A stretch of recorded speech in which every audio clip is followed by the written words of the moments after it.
अस्सलाम वालेकुम, welcome to my channel. उम्मीद है आप सब खैरियत से होंगे। जो लोग मेरे चैनल पर नए हैं या पुराने हैं और अभी तक चैनल को सब्सक्राइब नहीं किया है तो सबसे पहले चैनल को सब्सक्राइब कर दीजिए, बेल आइकन को प्रेस कर दीजिए ताकि मेरी आने वाली तमाम न्यू वीडियोस की नोटिफिकेशन आपको मिल सके।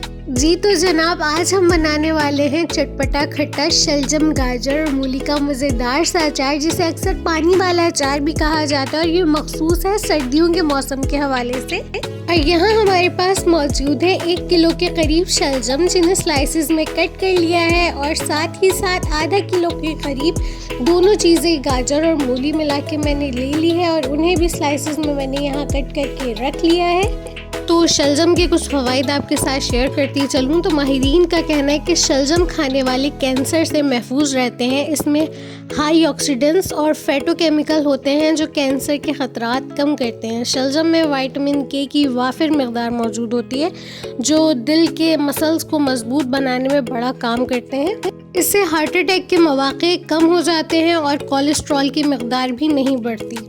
तो ये तो थे शलजम के कुछ फ़वाइद। अब आ जाते हैं उन स्पाइसेस की तरफ जो इस अचार में शामिल होंगे। तो यहाँ मैंने एक छटाक राई दाने ले लिया है, जिसे मस्टर्ड सीड भी कहा जाता है, और इसकी जो है वो तासीर गर्म होती है। ये खट्टा ज़रूर होता है लेकिन इस बेचारे को फजूल में बदनाम किया हुआ है कि खट्टा होता है, गला ख़राब कर देता है। बेसिकली इसकी तासीर गर्म होती है जो कि काफ़ी फ़ायदेमंद है सर्दियों में। तो यहाँ मैंने एक छटाक के करीब राई दाना ले लिया है और अब मैं इसमें शामिल करूँगी 1 खाने का चम्मच नमक।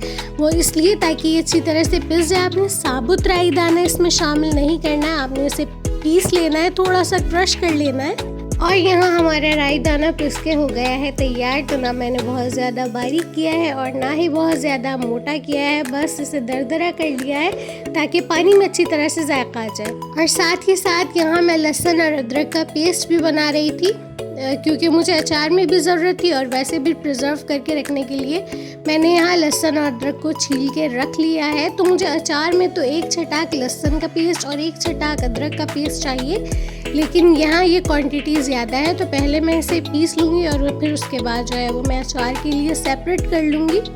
अच्छा, बहुत सारी ख़वातीन को मैंने देखा है कि वो लहसुन और अदरक के पेस्ट में रंग बिरंगी चीज़ें शामिल करती हैं। कोई हल्दी डाल देता है, कोई तेल डाल देता है, कोई नमक डालता है, कोई हरी मिर्च साथ पीस देता है। तो आपने ऐसा कुछ भी नहीं करना है। आपने सिर्फ अदरक और लहसुन को पानी के साथ अच्छी तरह से ग्राइंड कर लेना है और किसी बॉटल या जार में करके आपने फ्रीज़र में रखना है, फ्रिज में नहीं रखना है। आप लहसुन अदरक को अगर फ्रिज में प्रिजर्व करके रखना चाहते हैं तो ये ख्याल रखें कि उसका कलर कुछ दिनों बाद चेंज हो जाता है, जायका चेंज हो जाता है, तकरीबन वो ख़राब हो जाता है। तो बेहतर है कि आप जो है वो किसी बॉटल जार में करके फ्रीज़र में रखें और खाना बनाने से 1 घंटा या आधा घंटा पहले या बहुत कम तो आप 20 मिनट पहले उस बॉटल या जार को निकाल के बाहर रख लें। वो आराम से पिघल जाता है, उसके बाद आप अपने खाने में उसे शामिल कर लें और फिर उसे वापस फ्रीज़र में रख दें। तो यहाँ जो है वो पेस्ट फ्रीज़र में जाने के लिए तैयार है, बॉटल में मैंने कर दिया है। तो जनाब वापस आ जाते हैं अपने अचार की तरफ। तो यहाँ जैसे मैंने आपको पहले बताया, शलजम और गाजर मूली को कट करके मैंने यहाँ रख लिया है। अब आ जाते हैं उन मसालों की तरफ जो इस अचार में शामिल होंगे। तो कोई बहुत लंबी फहरिस्त नहीं है, तो कुल 4 चीज़ें इस अचार में शामिल होंगी। तो यहाँ मैंने 1 छटाक लहसुन और 1 छटाक अदरक का पेस्ट ले लिया है। अच्छी तरह से जो है इसे हमने ग्राइंड कर लिया है। उसके साथ मैंने यहाँ ले ली है 1 छटाक राई, जिसे मैंने आपके सामने ग्राइंड कर लिया था, अच्छी तरह से पीस लिया है। और यहाँ मैंने ली है 7 से 8 चाय के चम्मच पिसी हुई लाल मिर्च। यहाँ जो है अगर आपकी मर्ज़ी है, आप तेज़ मिर्चें पसंद करते हैं तो क्वांटिटी बढ़ा भी सकते हैं और कम भी कर सकते हैं। और साथ ही साथ मैंने ले लिया है नमक। तो नमक की क्वांटिटी भी मैंने जो है वो रखी है 8 से 9 चाय के चम्मच नमक मैंने यहाँ लिया है। ये भी आप पे डिपेंड करता है, ज़्यादा नमक पसंद करते हैं तो नमक ज़्यादा कर सकते हैं, कम भी कर सकते हैं। अच्छा, मैंने अचार में जो पानी शामिल किया है वो मैंने शामिल किया है 8 से 9 लीटर पानी, तो उस हिसाब से मैंने नमक भी ले लिया है। और यहाँ मैंने एक बड़े बर्तन में तकरीबन 2 लीटर के करीब पानी ले लिया है। इसे मैंने गर्म करने के लिए रख दिया है। इसे अच्छी तरह से पानी को आपने पहले खौला लेना है। तो यहाँ जो पानी मैंने चूल्हे पर रखा था वो अच्छी तरह से खौलना शुरू हो गया है। तो अब इसमें हम शामिल करेंगे शलजम के स्लाइसेस को। तो आपने शलजम के साथ जो है वो गाजर और मूली को शामिल नहीं करना है। सबसे पहले आपने पानी में शलजम को 4 से 5 मिनट अच्छी तरह से पका लेना है तेज़ आंच पर। आपने बहुत ज़्यादा शलजम को नहीं गलाना है, बस इतना कि उसका कच्चापन ख़त्म हो जाए। तो यहाँ मैं तेज़ आंच पे शलजम को 4 से 5 मिनट तक अच्छी तरह से पका लूँगी। उसके बाद फिर मैं शामिल करूँगी गाजर और मूली को। और यहाँ शलजम को 4 से 5 मिनट मैंने अच्छी तरह से खौलते हुए पानी में पकाने के बाद स्पाइडर की मदद से मैं इसे निकाल लूँगी एक तसले में।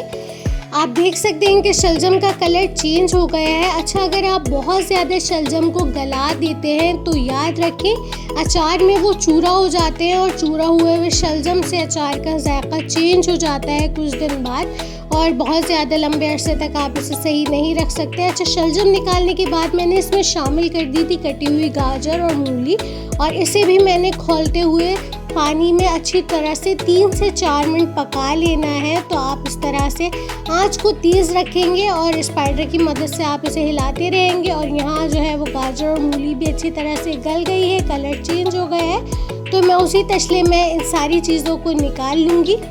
अच्छा, जैसे मैंने यहाँ तीनों चीज़ों को शामिल किया है, तो अगर आपको गाजर मूली इसमें शामिल नहीं करनी है, सिर्फ शलजम का अचार बनाना चाहते हैं तो आप स्किप कर सकते हैं गाजर और मूली को। और अगर आप गाजर और मूली का ही अचार बनाना चाहते हैं तो आप शलजम को स्किप करके इसी तरह से बना सकते हैं। तो यहाँ मैंने एक बर्तन में तीनों चीज़ों को निकाल के रख लिया है। थोड़ी देर इसे ठंडा होने का इंतज़ार कर लेंगे, और आपने खुले बर्तन में इसे रखना है। उसके बाद जो हमने मसाले इसमें शामिल करने हैं वो शामिल करेंगे। तो यहाँ हम सब्ज़ी को कुछ देर के लिए ठंडा होने के लिए छोड़ देंगे, तकरीबन आधे घंटे तक, ताकि ये ठंडी हो जाए। और मैं आपको वो बर्तन दिखा दूँ कि जिसमें हम ये अचार डालेंगे। तो यहाँ मेरे पास मौजूद है एक बड़े साइज़ का मर्तबान।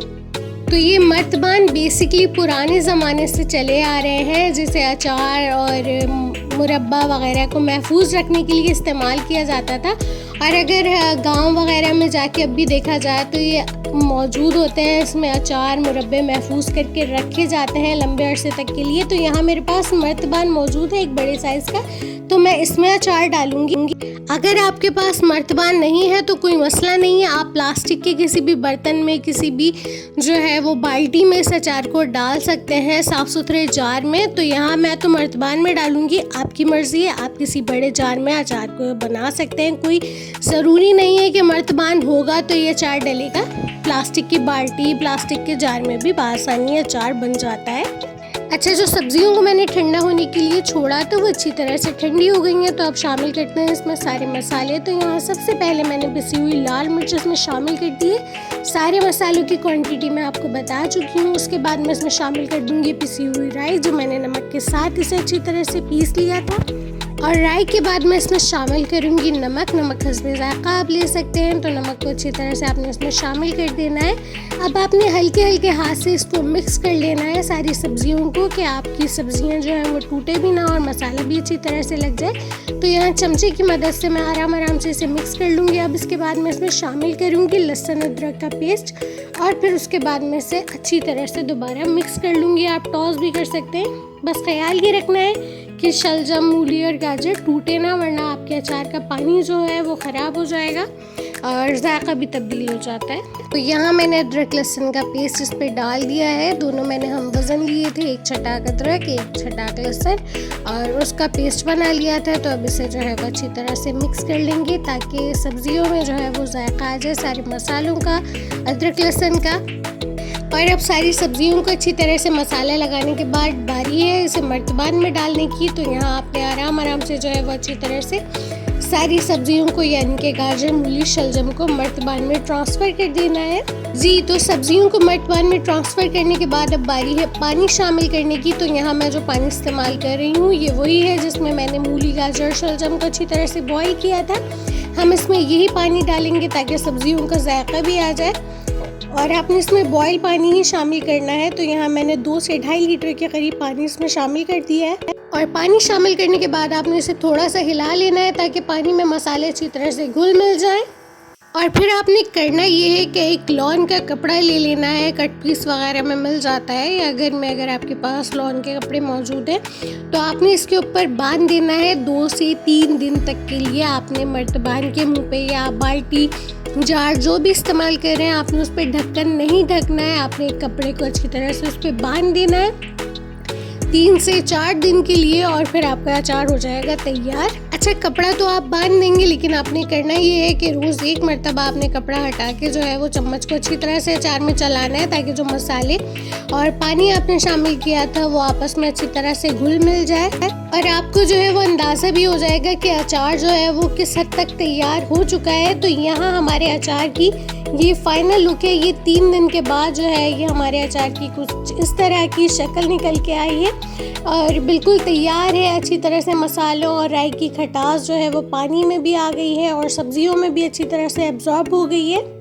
अच्छा, हमारे घर में तो इस अचार को जो है वो काली माश की दाल के साथ या काली माश की दाल की खिचड़ी के साथ जो है वो अक्सर खाया पिया जाता है, लेकिन आप इस अचार के पानी को एक और तरह से इस्तेमाल कर सकते हैं, और वो तरीका ये है कि आप इस अचार के पानी को गोलगप्पों के साथ एंजॉय कर सकते हैं। बहुत मज़े का लगता है। तो अगर आपको ये रेसिपी पसंद आई हो तो ज़रूर ट्राई कीजिएगा। अगर आपके घर में ये अचार बनाया जाता है तो कमेंट्स में ज़रूर बताइएगा, और अगर नहीं बनता तो एक दफ़ा ज़रूर सर्दियों के सीज़न में ट्राई कीजिएगा। और अगर आपको मेरी वीडियोस पसंद आती हैं तो अपने फ्रेंड्स और फैमिली के साथ शेयर कर दिया कीजिए, वीडियोस को लाइक कर दीजिए, और अगर चैनल को सब्सक्राइब नहीं किया है तो प्लीज़ चैनल को सब्सक्राइब कर दीजिए।